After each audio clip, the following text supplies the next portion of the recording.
All right, everybody. Thank you for joining us on this 1 hour webinar on Digital Upskill Sacramento. I'm going to give you a quick overview of the program, to set the agenda for you, and then we'll get going because we do have a action-packed agenda, and we do want to keep it right at an hour for you.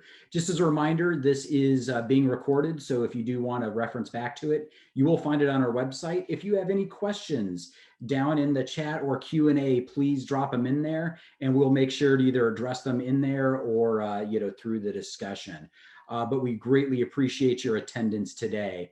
So what we've got going on today is we're going to tell you a little bit about the program. And so Digital Upskill Sacramento really spun out of an idea of what are we going to need to do to start positioning the community to recover from COVID. As we saw during the last recession, the greater Sacramento region was one of the last economies to recover, and we don't want to repeat that.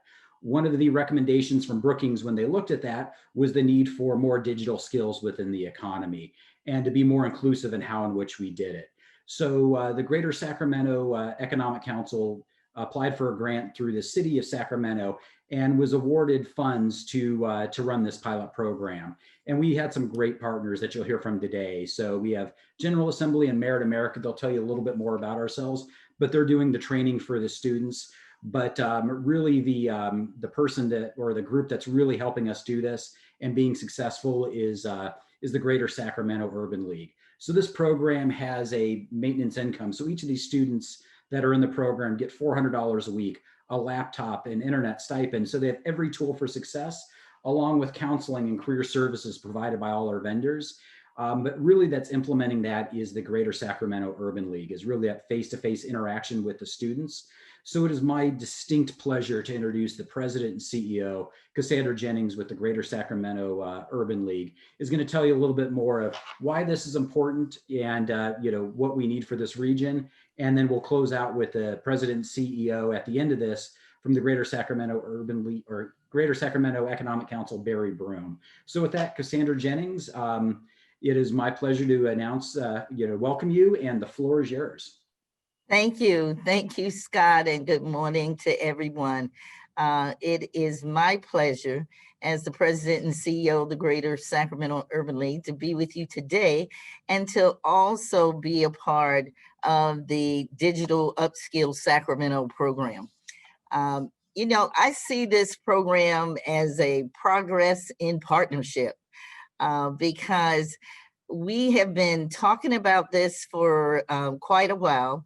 And the cares and this pandemic that we're in, if we could find a silver lining in it, it really helped us to foster this partnership to really not only serve our community well and respond to the Brookings report that Scott had mentioned, and plus the desires of all of us to have a thriving economy where everybody can participate. It is now allowing us to just expand our opportunity to serve our community. Because over the last 53 years, the Greater Sacramento Urban League has been working with underserved communities, with minority communities, as well as adults and individuals to help them realize and achieve economic self-reliance. And that means different things to different people, but we know there are always some major components like employment or ways to earn income to support your family and to support your dreams. So at the Urban League, we educate, empower, and employ. And then even in this time with sort of the racial and civic unrest that's in our community, the Greater Sacramento Urban League really just has certainly a obligation to try to move it forward so that these conversations can change and our region can thrive. So our opportunity here under the Digital Upskilling Sacramento was to really do recruitment, to do wraparound services. And I think the investment was great. And I look at it threefold. One is the individual investment. Scott mentioned it a little bit, but we have the job training, the job preparation, the skilling that you'll hear a lot more about, and then wraparound services. And what we thought was really important in the partnerships that we have is to have a physical and local presence, because even during COVID and even with the varying communities that we serve, that sort of physical or ability to be in touch or know somebody is close can be important. So we were delivering computers, we were providing services, we're dealing with other issues that people will have. And what we also did, which I think is an investment in community, which is the second thing, is we created what I like to call DARK.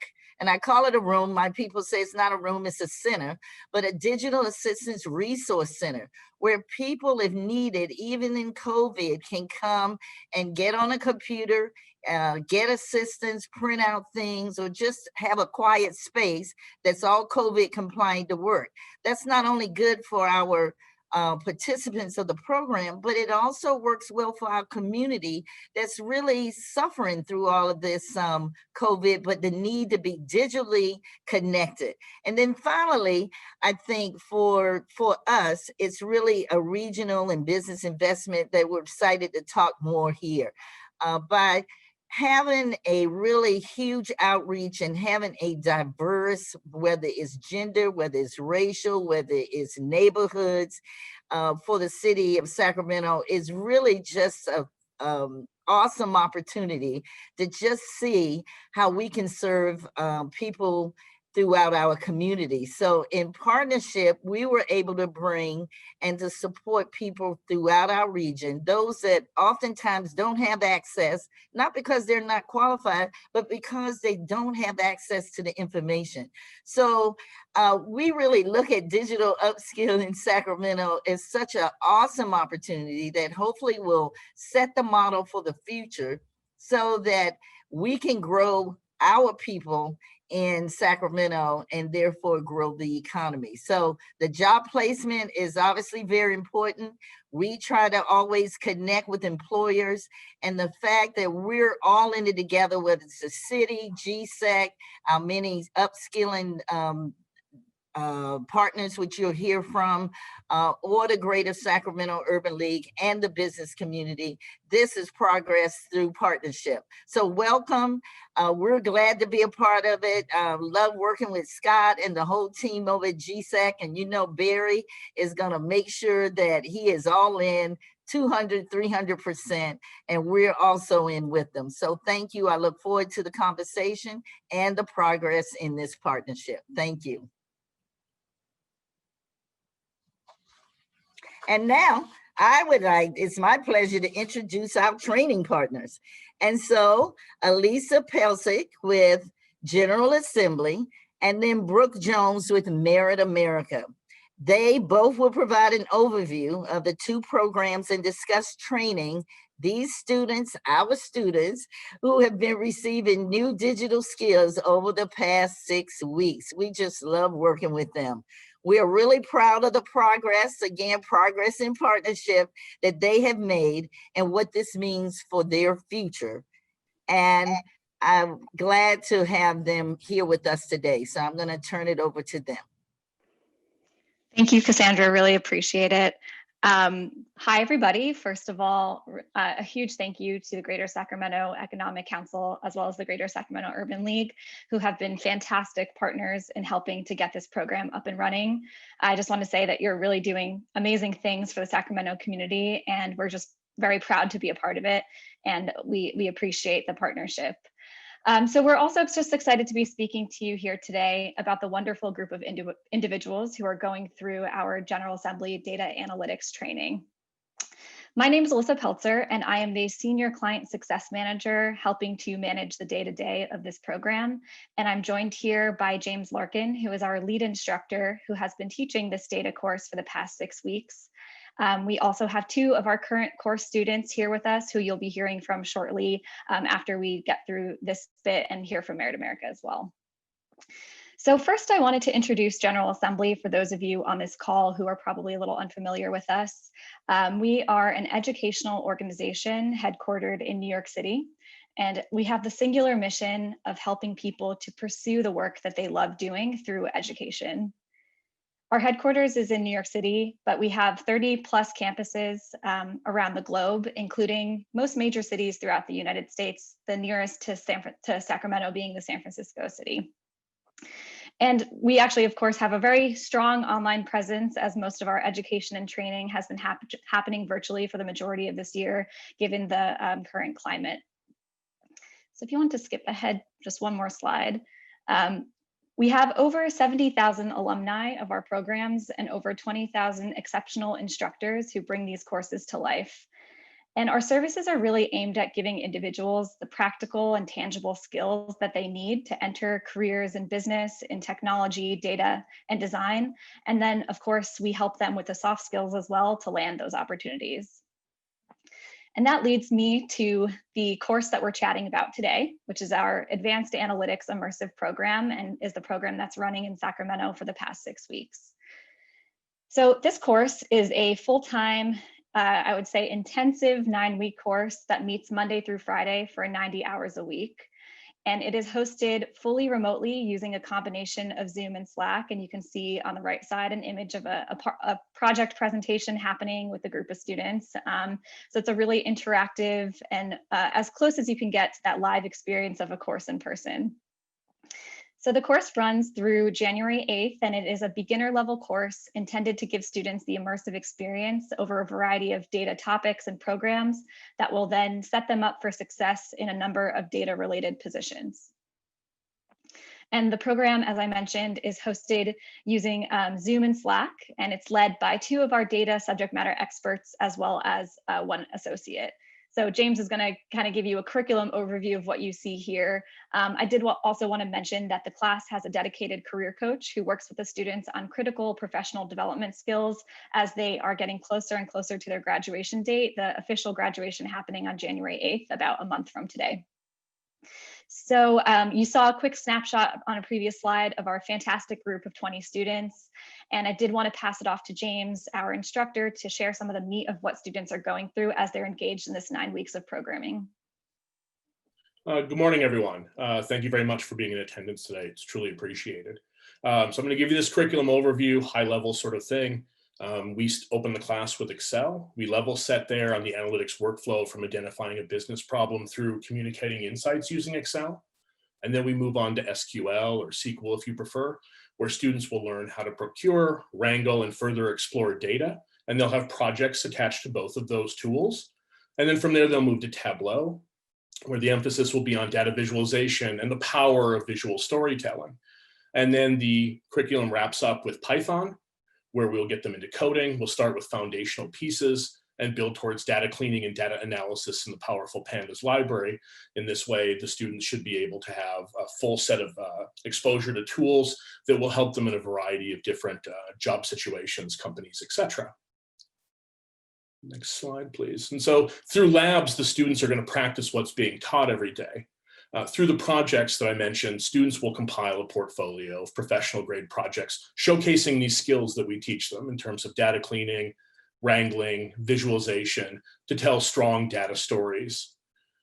That is our aim, and it's been going really wonderfully so far.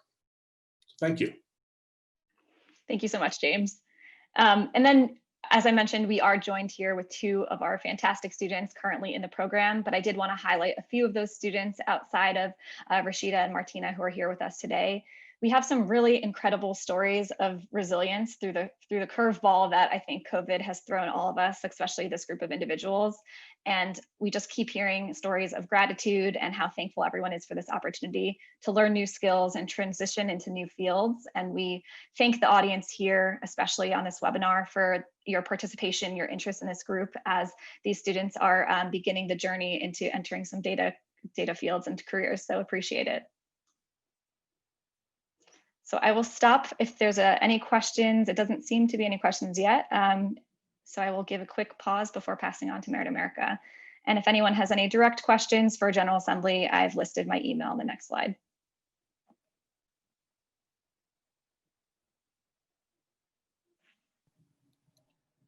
Awesome. Thank you, Elisa. We've been working closely with General Assembly as we've worked through this program, but we're so excited to be here today in support of GSEC and GSOL and their goal in revitalizing the Sacramento area with some new and diverse talent. My name is Brooke Jones. I work for Merit America as the Senior Operations Lead. And I've been working directly with the Sacramento cohort as they work through their learning program. Merit America. So this is a nice screenshot of our group. Merit America is an education training program where we specifically focus on IT support in Java. We prepare underserved candidates for jobs that will allow them to move upwardly and continue their growth in their career.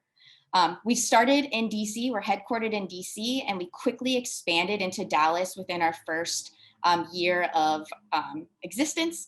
And then we have quickly expanded into multiple cities, especially with the transition into full virtual, which has allowed us to provide services to the residents of Sacramento County.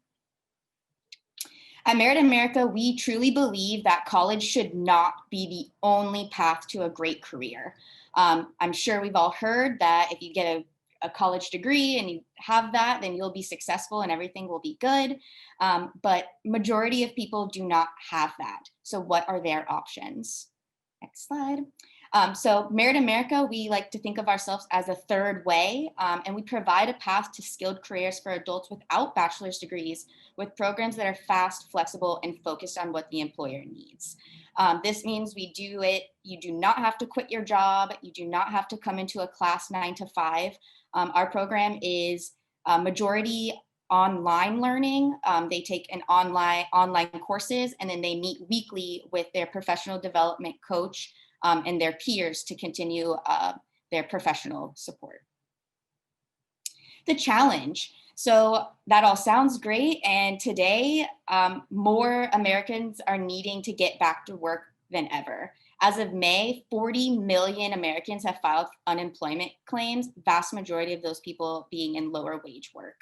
The population that we're working with has been hit the hardest, and we need to figure out ways to help them recover. And we have partnered with GSEC and GSOL and the CARES Act to provide a way to upskill people and get them moving forward. The merit model. So this is where I'm going to go a little bit deeper into what we've been doing. The merit model is dependent on 3 things: in-demand careers, supported learning, and talented working adults. Supported learning. Learners in our program, and specifically in Sacramento, receive support during their learning from their coach, from each other, and from the organization at large, and our partnership with GSOL and GSEC, as Cassandra had mentioned.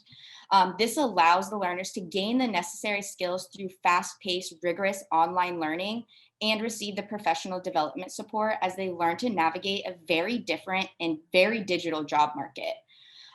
With this group specifically, they are not only equipped with professional skills such as professional writing, communication, and collaboration, they will also receive the Google IT Support Professional Certificate, which covers things from end user troubleshooting, hardware components, PowerShell scripting, and Active Directory. Keep going back one more, sorry. So in-demand careers. We do not just create a program out of nowhere. We really think about what the community needs and what employers at large need. And we know that IT support is a main area of demand. When it comes to partnering with employers, we work to create a pipeline of talented candidates. We train them and employers hire them. In this situation, we do not charge anything for hiring out of our program, which makes it beneficial for employers. We craft our curriculum based on employer needs trends, or specifically, we have crafted curriculum to meet the demands of a specific employer. In Dallas, we have partnered with JPMC, and we have created a Java curriculum that directly leads into their entry-level Java programs. And then finally, and finally, we could not do any of this without the talented working adults that have dedicated their time to work through our program. Specifically in Sacramento, we have 17 learners who are actively engaged and would love the opportunity to work with employers in the area. The majority of these learners have grown up in the Sacramento area and want to work in their communities. Our goal is to help them find roles so they can stay, work, and thrive in the greater Sacramento area. Next slide. This is just a quick overview of what the learners have been learning. We teach both professional and technical work throughout the week. They are dedicating about 20 to 25 hours a week on their learning, and they are meeting regularly in a small group. And they also meet one-on-one with a career coach to reinforce some of these professional topics. Next slide. And then I'm also super excited to highlight a couple individuals from the group. We have two on the line here today, Ray and Alicia, but I wanted to highlight just a couple of their learners that are in the program and doing extremely well. You'll see on the screen that we have highlighted the job that they're coming from, but more importantly, we've highlighted the skills they're bringing from those previous positions and what they want to bring into their new position.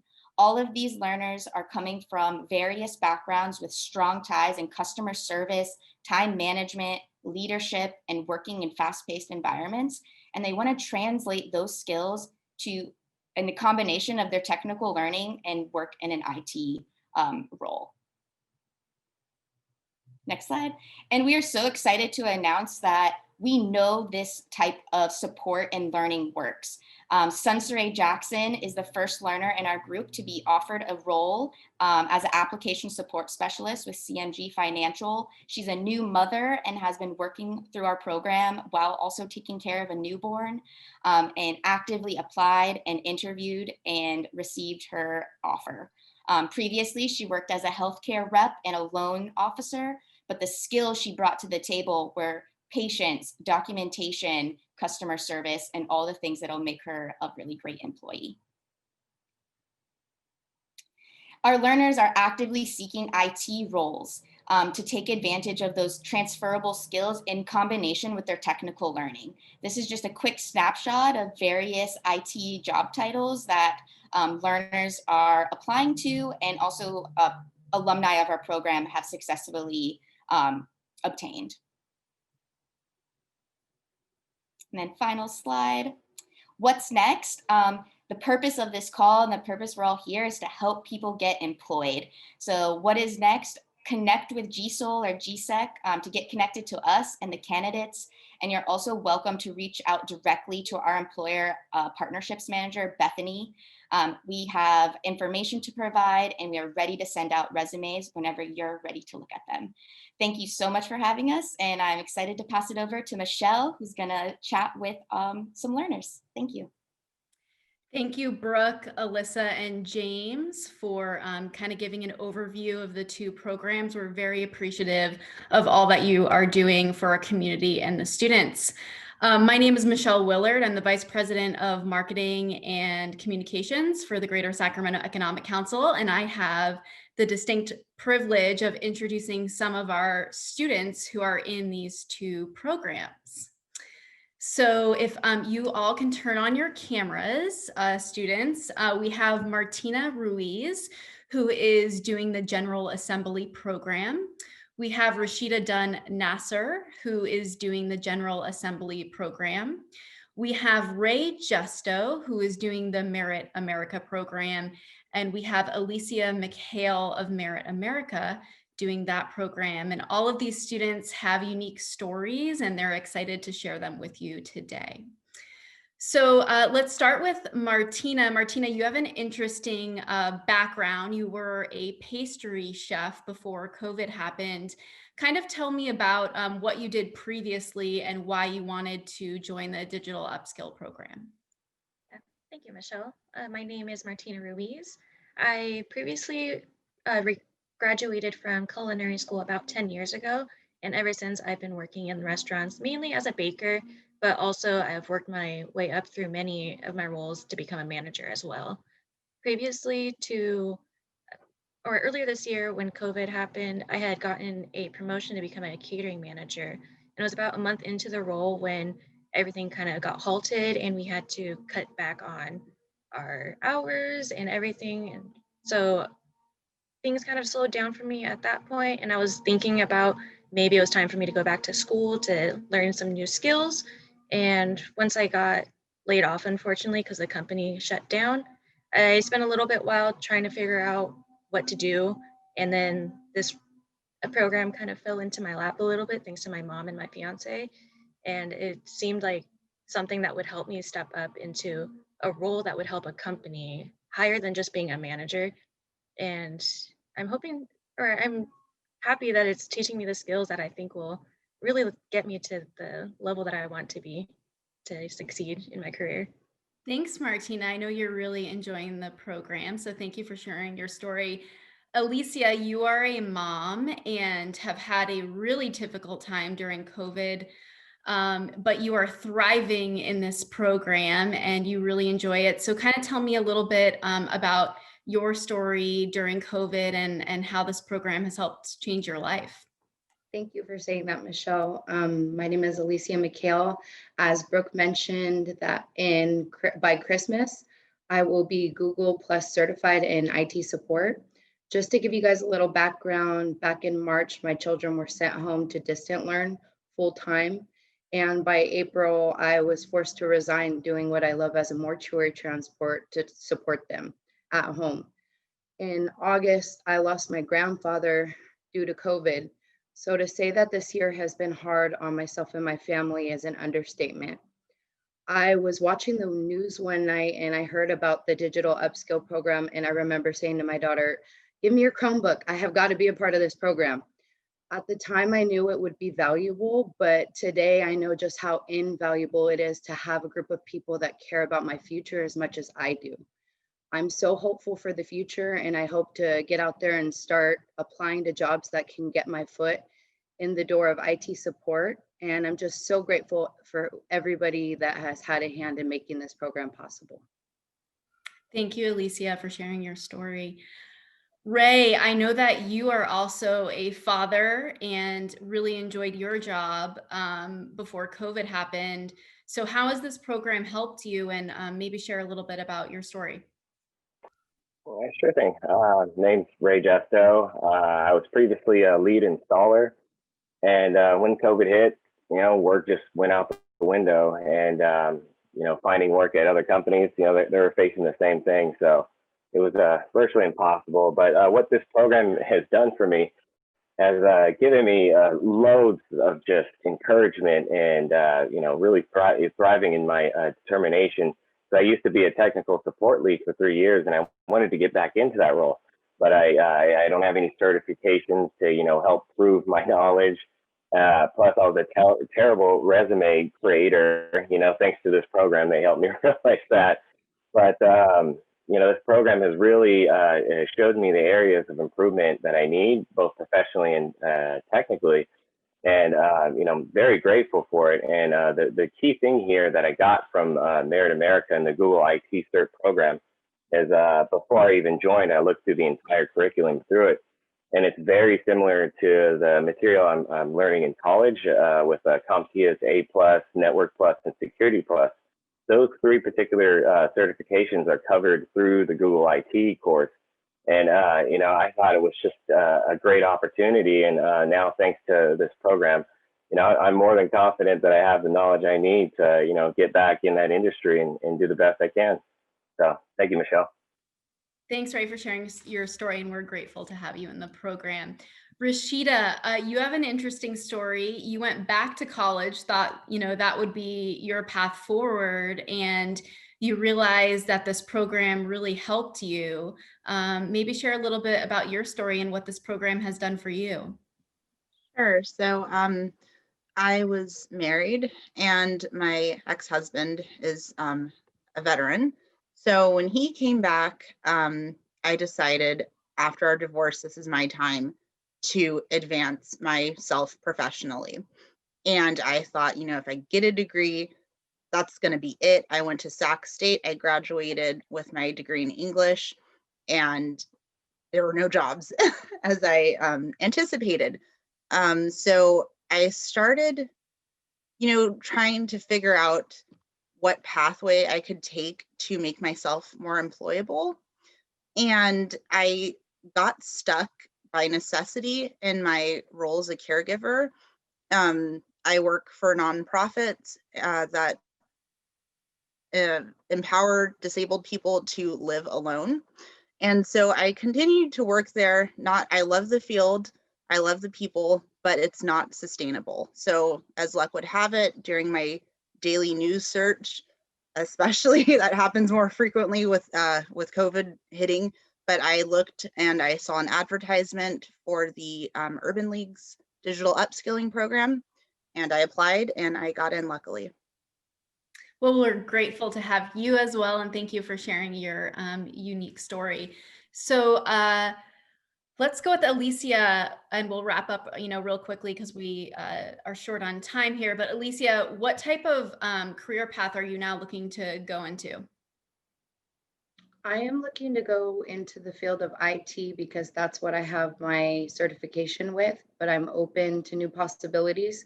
More importantly, I just don't want to work a dead end job anymore. I want something that I can be proud of and really show my children follow through and know that sometimes that comes from non-traditional settings. Perfect, thank you. What about yourself, Martina? What career path are you looking to go into? I'm still a little bit unsure of what career path I want to take after this, but I have been speaking with my outcomes instructor a lot, and she's been really helpful because a lot of the time in my bakery positions, I have enjoyed teaching and training people, and she has suggested I look into like instructional or facilitational roles, and that's something I would like to work up to eventually. And if that means getting something that'll help me get my foot into the door that will lead to that, and I can learn, that's totally something that I would love to do. Sure. Thank you for sharing that. And I know that all the students, that you guys still have a little bit of time left in the program to continue learning and growing. And we appreciate all of you sharing your story today. I know it's not easy, but I'm sure the employers on this webinar and for the people who will see it in the future are very appreciative. I'd like to turn it over now to Michael Guyette, who is a leader and a proponent behind this initiative. He is the president and CEO of VSP, and he is also our incoming board chairman at the Greater Sacramento Economic Council. So Mike, I will turn it over to you. Hey, thanks, Michelle. And I want to thank GSEC for the opportunity to participate today. And I also want to thank the students, Martina, Rashida, Ray, and Alicia. Thanks for sharing your stories and demonstrating your passion and commitment throughout the program. And I'm sure you're excited about finishing the program and getting out into the workforce as soon as possible. You know, the public health and economic impacts of COVID-19 this year have absolutely been, just devastating to people. And we know those impacts have also disproportionately affected communities of color.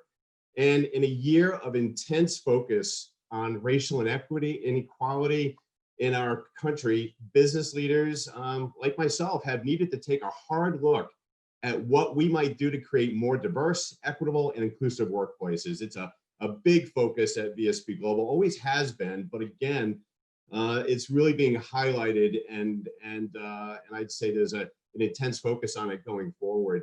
And I appreciated Cassandra's comments at the beginning of the program, and she's a great board member, part of GSAC. I really appreciate her contributions, not just to GSAC, but to the community. So thank you, Cassandra, for that. The other factor that is that's important is the rapid digital transformation of the economy. And even before COVID-19, about 8 in 10 middle skill jobs required some form of digital skills. And what we've seen in just the first 3 months of the pandemic was a rapid acceleration of even more digital transformation in the US economy than probably what we saw in the last 3 years. I mean, it's a huge revolutionary shift. We're seeing it at VSP Global and the impacts on our workforce and how we deliver on our service and our products back to our customers. It's just amazing how quickly we've all transformed in the last 9 months or so. It also means cities and regions like Sacramento must build effective training and reskilling services so that the residents can re-enter the workforce as we continue to recover. And that's why I'm excited and I'm a champion around the digital upskilling pilot. And it's just great to see where we're going. And as we've heard from General Assembly and Merit America, these students are receiving top-notch training. And we should also be proud to note that over 75% of the students, inside the program come from ethnically diverse backgrounds. So we're really having an impact on the region and the communities that we live in and serve here. And as we heard from the students earlier, their passion and drive just represents some of the best that Greater Sacramento has to offer. So before I hand it over to Brian, I just want to share that I've also invited VSP's Chief Human Resource Officer and one of our senior recruiters to join the webinar today. We're VSP, we're committed to finding opportunities to interview and bring some of the graduates on board at VSP. Success of this program is going to hinge on the local businesses, those of you who are on the call today and those who are going to listen later to this video and tape, opening their recruitment channels. We need to do that, and we need to consider these qualified and driven students as possible employees. I encourage those watching to please get in touch with GSAC, figure out how you can help be a part of the success of these students and the recovery of our region. So thanks. Hey, Brian, I'm going to hand it over to you. Okay, great. Thank you, Michael. Can you all hear me okay? Can you hear me okay, Mike? We do. Okay. Well, I really, as Michael said, I appreciate the opportunity to be part of this. And as a matter of fact, Cassandra will be speaking later this week to my entire staff. So given what we heard in her talk today, I know my staff is in for a treat. I'd like to also underscore the importance of diversity and inclusion at HealthNet. And I'm the CEO for HealthNet here in California. For us, having a workforce that is representative of the community and the greater Sacramento region is not just the right thing to do, but it's good for business. It makes us stronger and it helps us provide a better product. And let me explain a little bit. In the healthcare industry, each population we serve has nuances and cultural differences that we have to account for. And it's nearly impossible to do that if we don't have a workforce that reflects the population that we serve. This year, you know, Michael referenced it, sort of unprecedented as far as discussions and debates and introspection of what's going on in our world and our country around diversity. So what we've been doing at HealthNet over the last few months is we've been having what we call real talks, very open conversations about this issue. We've had them at our director and above level, all the way up through VPs.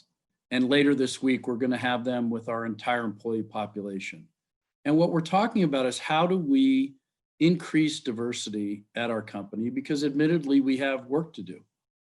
And the key is having a diverse panel of candidates, as well as a diverse panel of interviewers.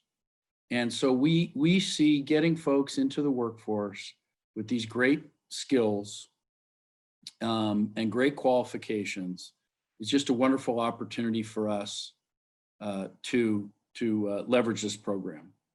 So I'm passionate about this issue. When Barry mentioned this initiative, I knew I had to be a part of it. I just point out, I think Scott referenced it earlier on in the discussion, after the last recession, the greater Sacramento region was one of the last major metro areas to recover. So even before this pandemic, the region was struggling to realize pathways out of poverty. Its most disadvantaged residents suffer the most during this and other downturns.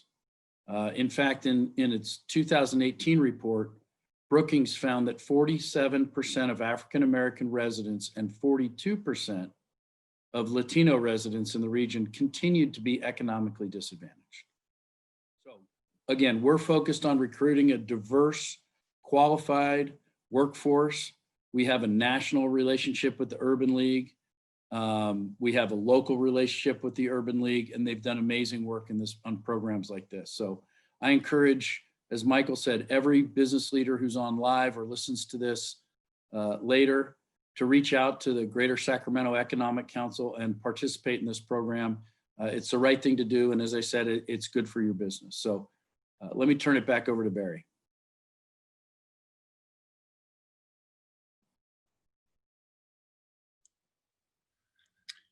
All right. Well, first off, let me say, I want to say thank you to Cassandra Jennings at the Urban League for working with us. And she's also a board of director, and I'm on her board. I want to thank Brian and Mike for their leadership. You know, I'm just getting to know Brian, but, you know, not everybody at the top of the food chain started there. You know, Mike Guyette comes from a tough background in Providence, Rhode Island. He's a good friend of mine.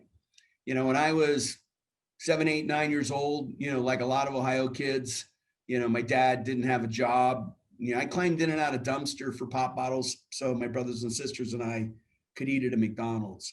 I know what it's like to build a bike out of junk parts you've pulled out of dumpsters over a year. You know, so when you see people at the top of the food chain, I think we've created this premise in this country that when people succeed, somehow they were inherently benefited. And of course, there is an issue of white privilege. We know that. But the people that have been successful in my life have been people that have worked hard. And the reason that I was successful, somebody gave me a chance. And what this digital training program for me personally is, it's about giving people a chance. And we wanted to give people a chance to have everything we've had. And we understand that there is an underserved community that has been denied access to the same opportunities because they're a woman, because they're an immigrant, and because they're a person of color. You know, the exclusion of everybody in the American dream was known, it was purposeful, and for the most part had been backed up by public policy going back the last 200 years in this country. The way you fix a problem that was created intentionally by an institution, like segregating people out of the economy, is you have an intentional behavior on the other side to stop it. It's not going to gradually fix itself. We have a lot of social unrest in our community and in this country because a third of Americans don't have access to that. That's often represented by people of color disproportionately, but it's also represented by class issues now.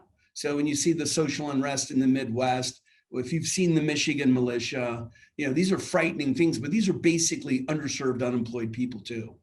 So I really believe in our country. I believe in our community. I believe in California. I believe in our board. And if we just put our head down and really dedicate ourselves to giving people a chance, people are going to rise up and take those opportunities. Like the clients we have on this panel. These are moving stories that motivate me to do more.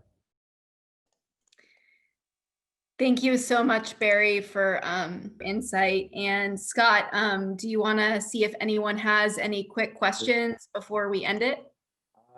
That's a great idea, Michelle. So I appreciate the couple questions that we had in there, but if you have any further questions or comments, again, please reach out to the Greater Sacramento Economic Council staff or any of the emails that you saw through here.